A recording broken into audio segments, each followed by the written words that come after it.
This is HSBC Global Viewpoint, your window into the thinking, trends and issues shaping global banking and markets. Join us as we hear from industry leaders and HSBC experts on the latest insights and opportunities for your business.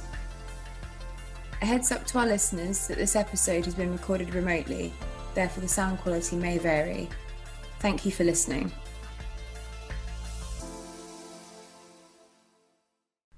From HSBC Global Research, I'm Jack Reed, and welcome to a special edition of the ESG Brief.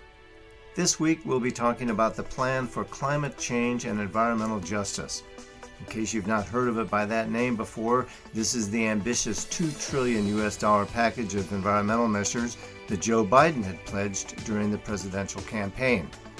We'll be speaking with our co-head of ESG Research, Ashim Pound, about Biden's climate program and the impact of his pledge to take the United States back into the Paris Agreement on climate change. We'll also be looking at the utilities sector in China, which has pledged to cut CO2 emissions to zero by 2060. Evan Lee, head of Asia Utilities and Conglomerates Research, will be joining us later on from Hong Kong. This podcast was recorded for publication on the 17th of November 2020. All the disclosures and disclaimers associated with this podcast must be read with the link attached to the media player. Ashim, thanks for joining us. Thank you, Jack. Good to speak to you. So let's get started with Paris. It seems to loom large over Biden's agenda. There's no doubt that climate change was a major topic in the pre-election campaigning of Joe Biden and Kamala Harris. It was one of the key topics they focused on. And so I think there's no doubt that they're going to have to speak to their supporters by taking strong moves in this area as soon as they can. One specific pledge that they've made is that they'll re-engage the US with the Paris Agreement process. So the biggest climate meeting of the year was scheduled to take place in Glasgow this month, in fact. It didn't take place because of the coronavirus, and it's been postponed until next year. I'm wondering, how much did the U.S. actually miss out on by virtue of being taken out of the Paris Agreement by President Trump? Okay, well, there's a couple of ways of answering that. I mean, on the one hand, until the beginning of November, the US wasn't formally out of the Paris Agreement. The timing fell during that first week of the month, coinciding almost exactly with the election. But at the same time, the US has stopped sending delegations, and before it was sending panels of experts to not only the annual conference of parties, but also all the intercessional talks which happened throughout the year, many of them in Bonn in Germany. And that's where a lot of the actual kind of hard work is done, a lot of the technical work around how the ambition, the targets of the Paris Agreement are going to be actually delivered. And the US has been absent from those for the past couple of years. We would fully expect that to turn around again in 2021 under the new regime. And of course, in spite of the U.S. absence, other world leaders were still stepping forward on plans to cut CO2 emissions. Two other big emitting nations, China, which we'll be talking about later, and Japan, for example. That's right, and Korea also. So a lot of ambition from Eastern Asia being announced, and those plans were to reach net zero emissions by 2050, or in China's case, around 2060.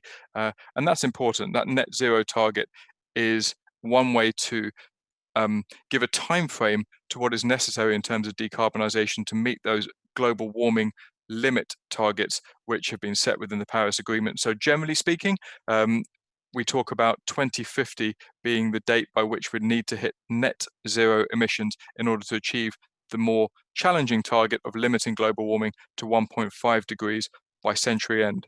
And so, it's been very positive to see some of these other very large economies coming through those net zero plans.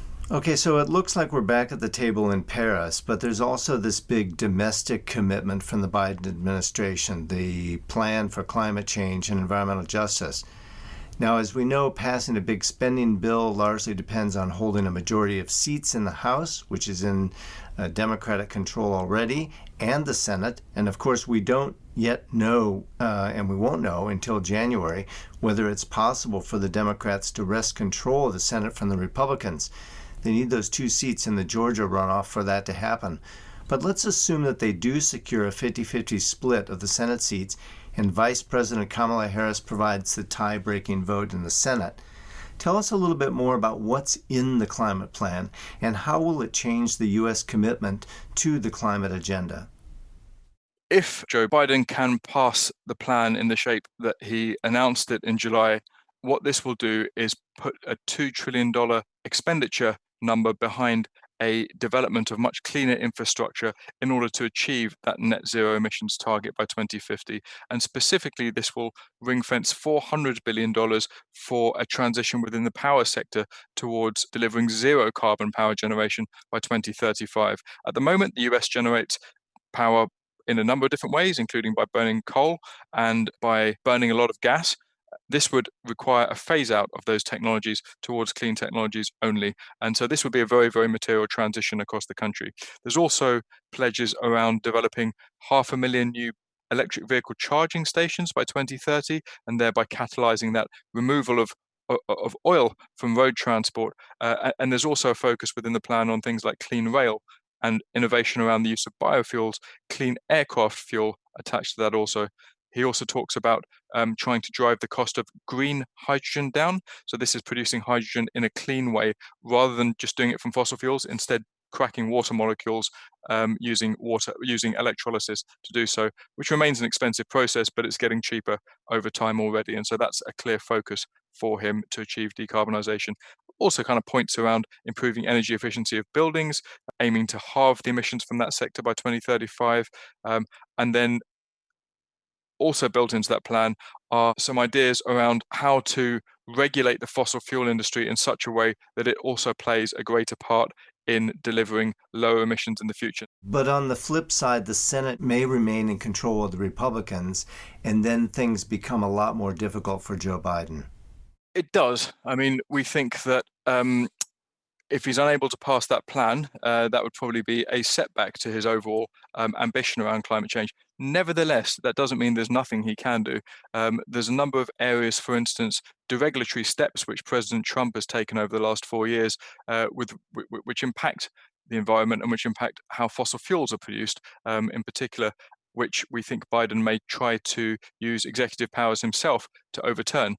So, for instance, President Trump rolled back the Clean Power Act, which was put in place during the Obama administration, which sought to reduce CO2 emissions from power plants by 32% by 2030. We think that Joe Biden could put that act back in place. We also think that he may seek to overturn rules which President Trump challenged around limiting methane emissions from oil and gas, around offshore drilling, around the extraction of coal on public land. And we think that President Biden may seek to challenge that rule as well. So we've been focusing a lot on climate here, but walk us through some of the other environmental issues. Presumably there's a lot at stake here beyond just the CO2 emissions. Indeed. I mean, there's a broader environmental agenda which was baked into President-elect Joe Biden's July climate action plan. So he also talked about enhancing reforestation and about protecting biodiversity by protecting 30% of American land and water by 2030. And then there are some of the rules which President Trump has put through, which we again think may be challenged under the new administration, such as the decision to weaken the National Environmental Policy Act, and also changes made to the Endangered Species Act, which weakened the protection for threatened species. And I think there's a much broader environmental protection agenda, which may change trajectory under the new administration. As we know, a lot of decision-making and lawmaking powers rest not in Washington, but in state capitals and America's big cities.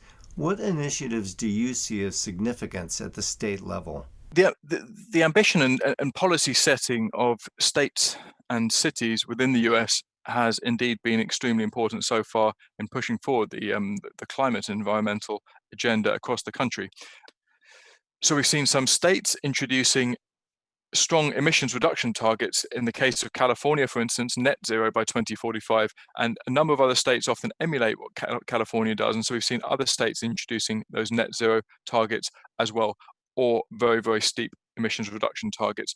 Across the country, I think we have 25 states now with similar targets in place. We also see some states which have introduced carbon pricing regimes and linked up with others in so doing, and which have introduced 100% renewable energy targets. Of course, again, California is probably the largest there. We've seen that from New York as well, and a number of other large states across the country. So fast forward to 2021 now. Give me 3 key milestones to watch for on the climate agenda. The first big flagship move that will be made will be to re-engage in the Paris Agreement. I think that'll be very important for the US and for the new administration to show that it's embracing a change of trajectory for the country. Of course, we think he can use executive authority powers to do that. Then, the big item is whether or not he can pass his big climate action plan and the $2 trillion spending plan within that. And so, yes, that hinges a lot on these Georgia runoffs. So we've got some real event risk around climate policy coming up effectively in early January. The third thing to look at is how he will prioritize using powers that he can outside of the ambition of that big action plan to put in place specific new rules or overturn some of the Trump-era rules around deregulation of the fossil fuel industry. Okay, Ashim, that's a great summary. Thanks very much. Thank you very much, Jack.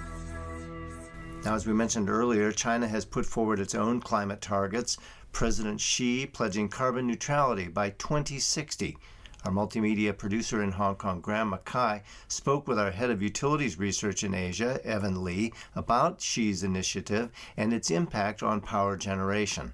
Obviously, that's a very big target, and by no doubt will lead to a quicker transition to a greener economy, although there hasn't really been too much details as to how that would be achieved, but we're quite confident that renewable energy should benefit on the back of that growth.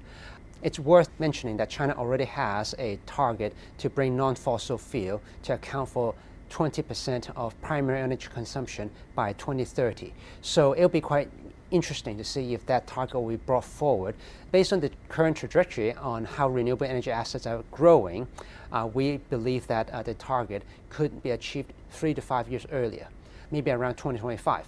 Obviously, that's for the 14th five-year plan, but if you think about the longer term, in order to achieve carbon neutrality by 2060, just by assuming that 50% of the thermal power or the thermal energy has to be eliminated, that would imply wind energy will have to grow by more than 10-fold on the current base, and solar will have to grow by more than 20 times based on the current base.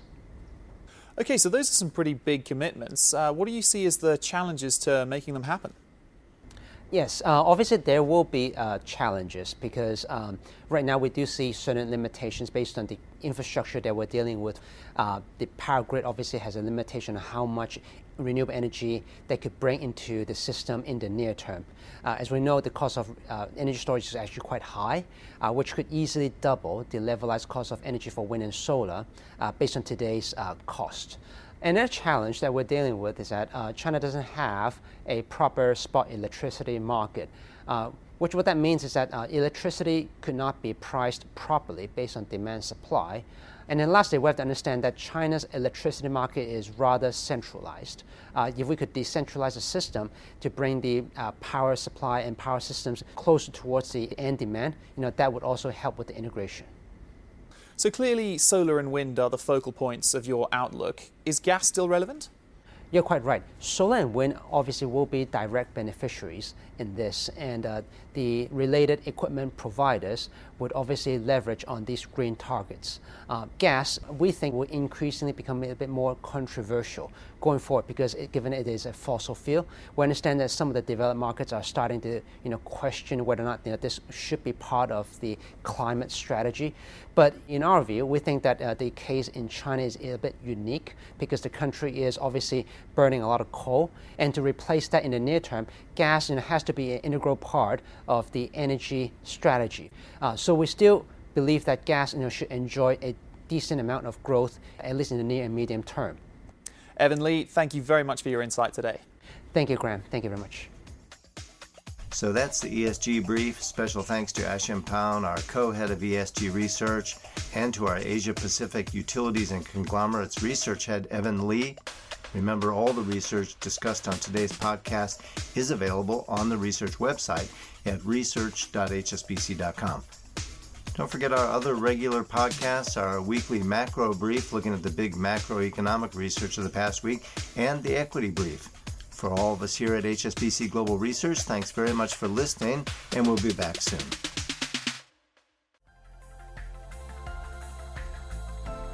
Thank you for listening today. This has been HSBC Global Viewpoint, Banking and Markets. For more information about anything you heard in this podcast, or to learn about HSBC's global services and offerings, please visit gbm.hsbc.com.